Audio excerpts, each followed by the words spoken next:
నమస్కారం. ఘంటారావానికి స్వాగతం. ముందుగా ప్రధానాంశాలు. పుష్కరాలకు ముందే పోలవరం జాతికి అంకితం. అఖండ గోదావరి ప్రాజెక్టును సాకారం చేస్తామన్న సీఎం.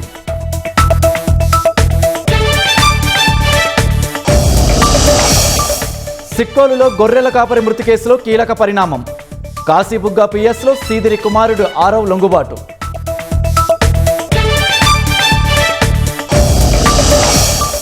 షాదాబ్లో 6గురిని హత్య చేసిన సైకో కిల్లర్ మృతి. ఖాళీ వెంచర్లో మృతదేహం ఆత్మహత్య చేసుకున్నట్లు ఆనవాళ్లు.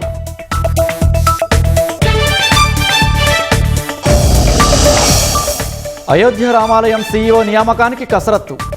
ఈ నెల 18 సాయంత్రానికి దరఖాస్తులు పంపాలంటూ ట్రస్ట్ పోస్ట్.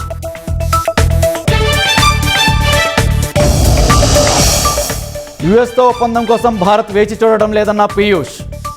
అవాస్తవ కథనాలు తప్పుదారి పట్టిస్తున్నాయని వ్యాఖ్య.